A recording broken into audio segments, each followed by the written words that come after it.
You wake up exhausted, even after sleeping. You scroll through your phone and feel that familiar tightness in your chest. Everyone else seems to have it together. You're anxious, but you don't know why. You're sad, but you can't explain it. You go to therapy, you try the meditation apps, you read the self-help books, and still there's this heaviness you can't shake. What if I told you that Carl Jung, over a century ago, understood exactly what you're going through? And what if the solution isn't about eliminating your darkness, but finally turning to face it? Here's what nobody tells you about modern mental health struggles. We're not just anxious or depressed, we're fragmented. We've split ourselves into pieces, the version we show on Instagram, the person we are at work, the self we hide from our parents, the thoughts we're ashamed to admit even to ourselves. Jung called this the persona, the mask we wear to survive in society. And listen, the persona isn't bad, we need it. But here's the crisis of our time. We've forgotten we're wearing a mask. We think the mask is us. You curate your life like a museum exhibit. You perform productivity, you perform happiness, you perform wellness. And beneath all that performance, there's a part of you screaming, when do I get to be real? The exhaustion you feel isn't just tiredness, it's the cost of keeping the mask glued to your face 24/7.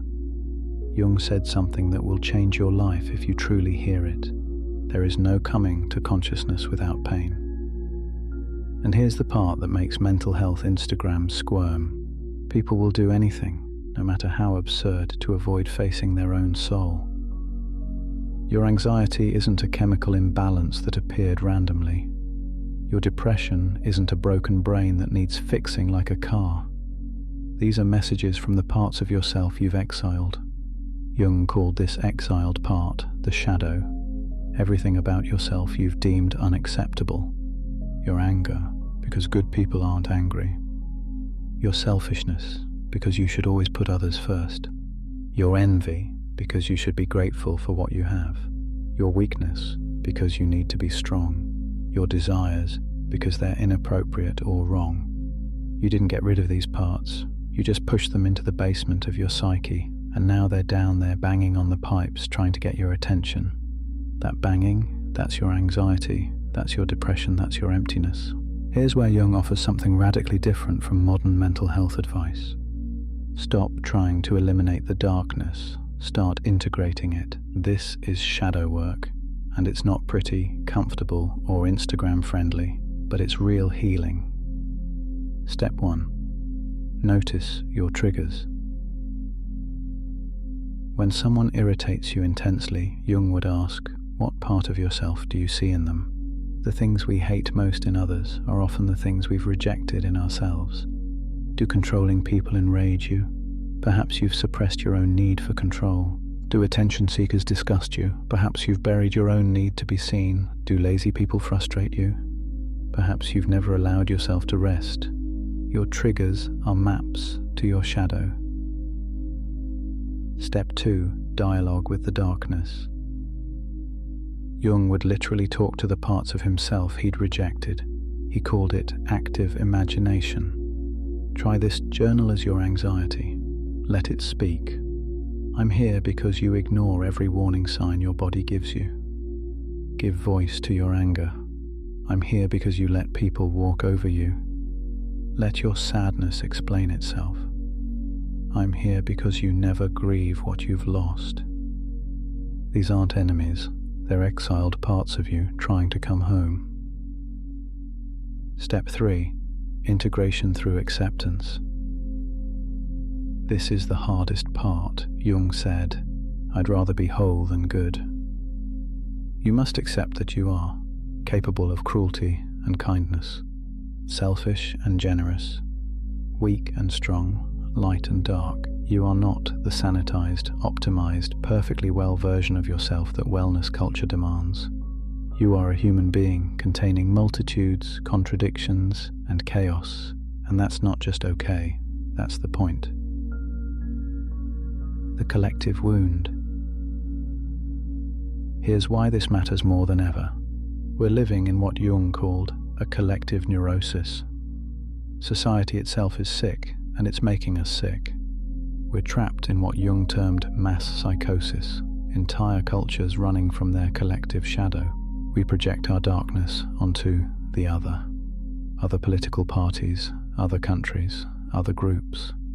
We consume endlessly to fill the void where soul should be. We perform mental health while avoiding actual psychological depth. We medicate symptoms while the root cause grows stronger. Jung warned, "The psychological rule says that when an inner situation is not made conscious, it happens outside as fate." Translation: what you don't integrate, you'll experience as your external reality.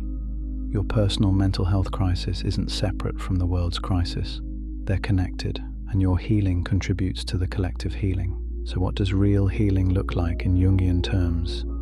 Jung called it individuation, becoming who you actually are, not who you think you should be. Practical steps. 1. Stop performing wellness. Delete the meditation app if it feels like another chore. Stop gratitude journaling if you're using it to gaslight yourself. Quit the self-optimization treadmill. 2. Befriend your symptoms. Ask your anxiety, "What are you protecting me from?" Ask your depression, "What needs to die in my life?" Ask your anger, "What boundary have I failed to set?" 3. Reclaim your projections. Make a list of people you strongly dislike. Identify the trait that bothers you most. Ask, "Where does this trait exist in me?" 4. Create space for soul. Jung emphasized dreams, art, myth, nature, and solitude. These aren't luxuries, they're necessities for psychological health.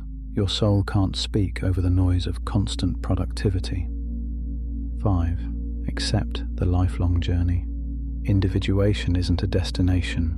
You don't complete shadow work. Healing isn't returning to happy, it's becoming whole. Jung once said, "The privilege of a lifetime is to become who you truly are. Not who your parents wanted you to be, not who your Instagram followers expect, not who your anxiety tells you that you must be to stay safe, but who you actually are beneath all those layers of protection and performance." Your mental health struggles aren't a sign that you're broken. They're a sign that your authentic self is fighting to emerge from beneath the mask you've worn for so long. The anxiety isn't the problem. The exile of yourself is the problem. The depression isn't the enemy. The abandonment of your soul is the enemy. Jung's path isn't easy. It won't fit in a 30-day challenge. You can't hack it or optimize it. But it's real, and it works. And on the other side of facing your shadow isn't just relief from symptoms. It's the reclamation of your humanity. So stop running from the darkness. It's been waiting for you. It has something to teach you. It wants to make you whole. And wholeness, messy, contradictory, beautifully human wholeness, is the healing you've been searching for all along. One does not become enlightened by imagining figures of light, but by making the darkness conscious. Carl Jung. If this resonated with you, don't just like and scroll. Sit with it, journal on it, let it disturb you. Real transformation doesn't happen in the comfort zone. And if you're ready to go deeper into shadow work and Jungian psychology for modern mental healing, subscribe and hit that notification bell. The journey to wholeness starts now.